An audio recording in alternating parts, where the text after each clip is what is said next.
नमस्ते यहाँहरु सबैलाई। आजको यस विशेष भिडियो चाहिँ प्रतियोगिताको चाहिँ सेरोफेरोमा छ। विषय उही स्वास्थ्य नै हो, स्वास्थ्य नै धन हो।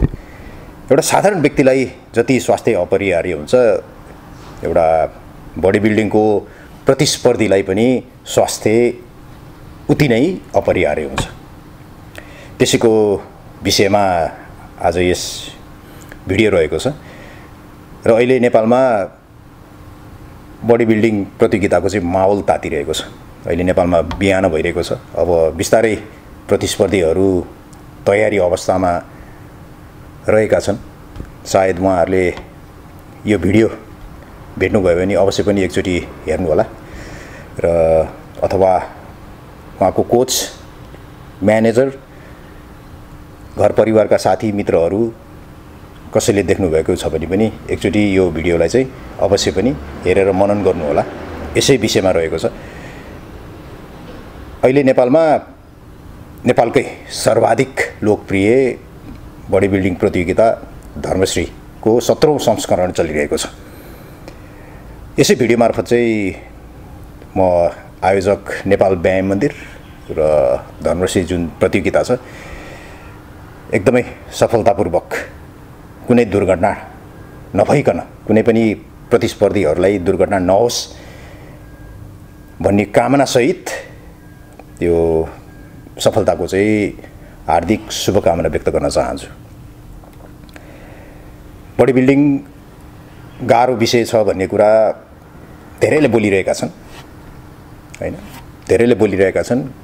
गाह्रो विषय पनि हो। अब शरीर मात्रै बनाउने हो भने त्यति गाह्रो विषय पनि होइन। तर जुन चाहिँ प्रतियोगिताको चाहिँ तयारी छ त्यो अलि कठोर नै हुने गर्दछ, हैन? सर्वसाधारण मान्छेहरूले झट्ट हेर्दा फेरि बुझ्दैनन् यो कुराहरू। बुझ्दैनन् पनि। अब बाहिर आएको पनि छैन, हैन? आउँदा पनि आउँदैन, आएको पनि छैन। लिएर आउनु पर्ने हो, अब ल्याइएको छैन।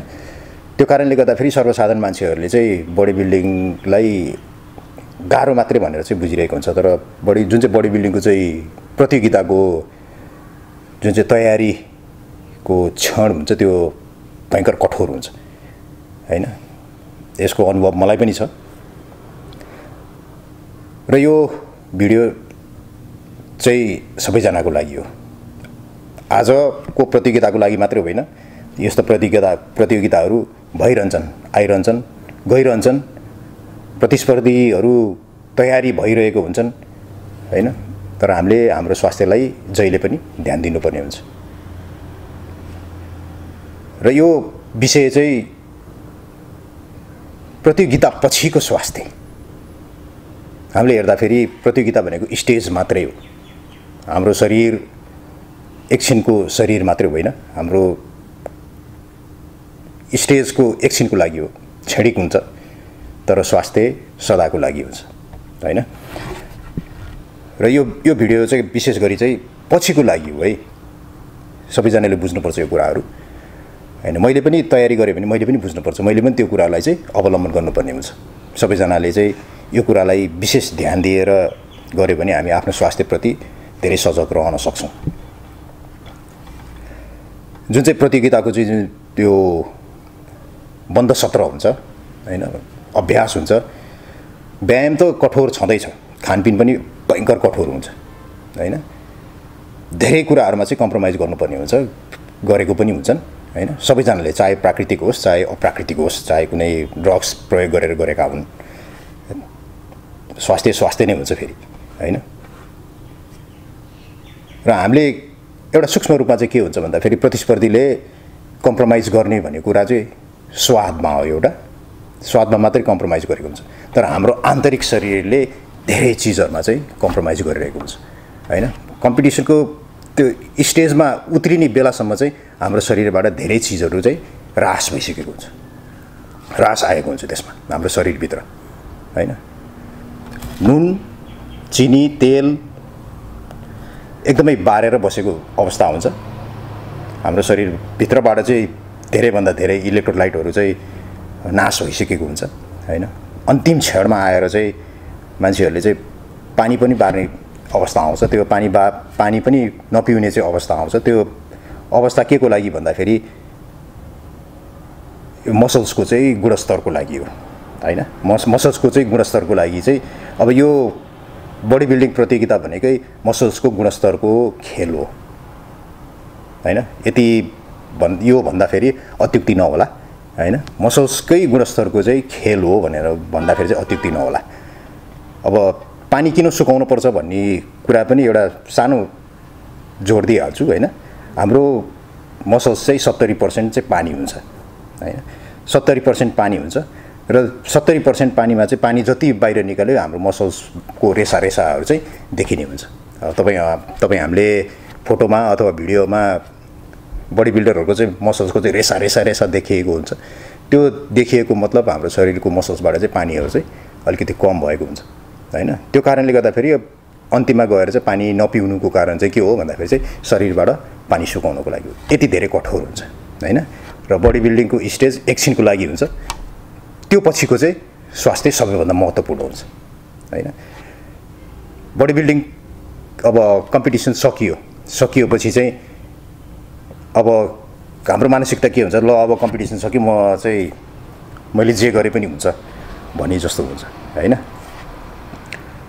र सबैभन्दा हामीले बढी ध्यान दिनुपर्ने भनेको कम्पिटिसन पछिको समयलाई हो। हाम्रो शरीरमा धेरै रास आइसकेको हुन्छ, त्यो धेरै रास आएको बेलामा हामीले अब मेरो कम्पिटिसन सक्यो, म चाहिँ अब जे गर्दा पनि हुन्छ, मैले जे खाए पनि हुन्छ भनेर सोच राख्नु हुँदैन हैन। त्यति बेला एकदमै हामीले जसरी चाहिँ कम्पिटिसनको लागि जुन चाहिँ मसल्सको लागि चाहिँ सोचेर नापेर तौलेर जसरी हामीले अब नुन चिनी तेल पानी बारेको छौँ नि त्यो मसल्सको क्वालिटीको लागि, अब हामीले कम्पिटिसन सकिसकेपछि चाहिँ हाम्रो भित्रपट्टिको सिस्टमको चाहिँ ध्यान दिएर भित्रपट्टिको इन्टरनल सिस्टमको चाहिँ बचाउको लागि स्वास्थ्यको लागि चाहिँ ध्यान दिएर फेरि हामीले त्यही अनुसारले चाहिँ तयारी गर्नुपर्ने हुन्छ। त्यहाँबाट हाम्रो यात्रा बल्ल त्यहाँबाट सुरु हुन्छ हैन। एकैचोटि चाहिँ हामीले जथाभावी खाइदियो भने पानी पनि अब मैले पानी खाइनँ अब म मजाले पानी खान्छु भनेर हाम्रो शरीरले त्यो पानी थ्याक्न नसक्ने स्थितिमा आउँछ हैन।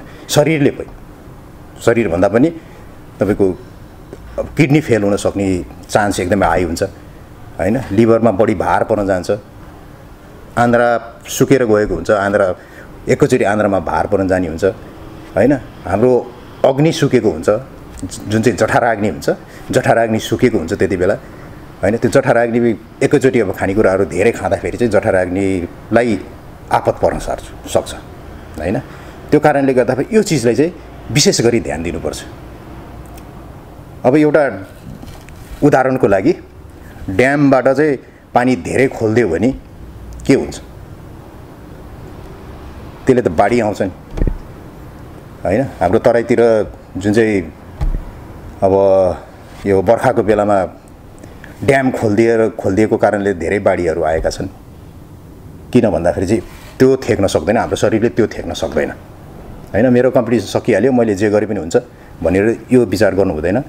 र साथीहरूले पनि अब तेरो कम्पिटिसन सकिहाल्यो, अब जे गर्दै पनि भइहाल्यो नि, खाना खा भनेर त्यो कर गर्नु पनि हुँदैन। यो साथीहरूले पनि बुझिदिनुपर्छ हैन। भार पर्छ, साथीहरूले पनि बुझिदिनुपर्छ, घरमा अभिभावकले पनि बुझिदिनुपर्छ हैन।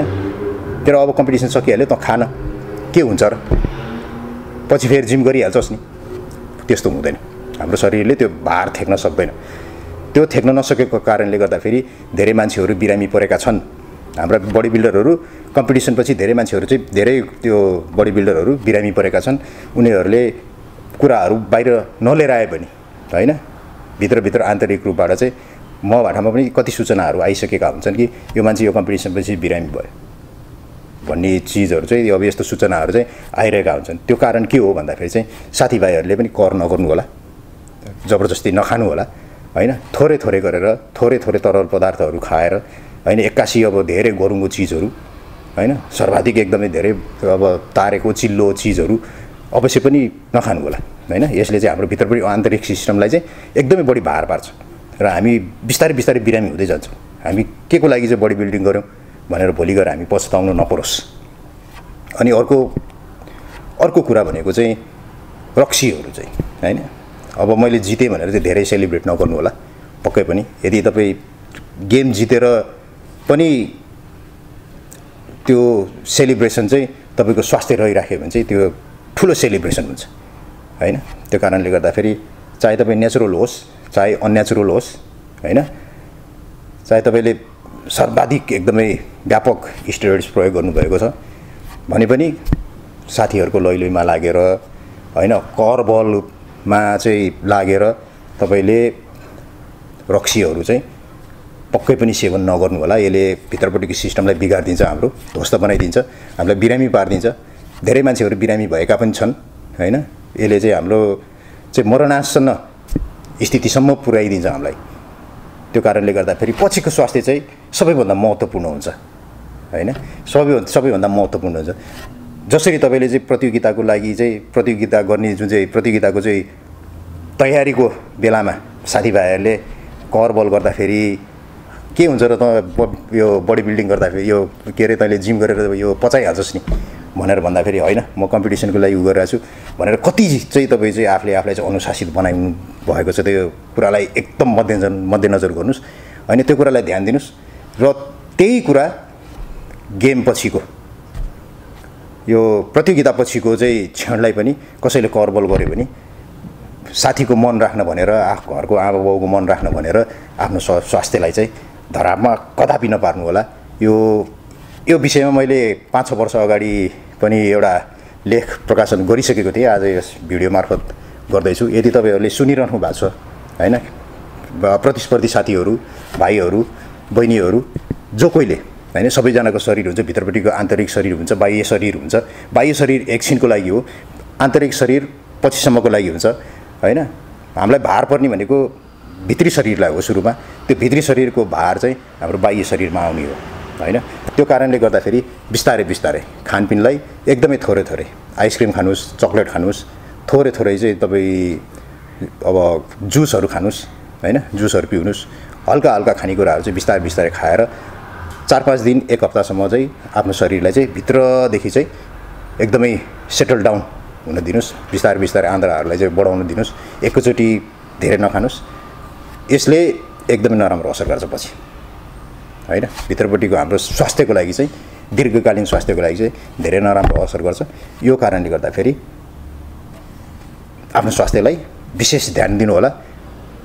र यति भन्दै यहाँहरू सबैलाई फेरि पनि हार्दिक शुभकामना। सबै प्रतिस्पर्धीहरूलाई एकदमै राम्रोसँग चाहिँ देखाउनु होला, आफ्नो जुन चाहिँ मेहनतलाई चाहिँ राम्रोसँग चाहिँ एक्सपोज गर्नु होला। र स्वस्थ रही आफ्नो स्वास्थ्यलाई चाहिँ विशेष ध्यान दिनु होला। हस् त, अहिलेलाई नमस्ते।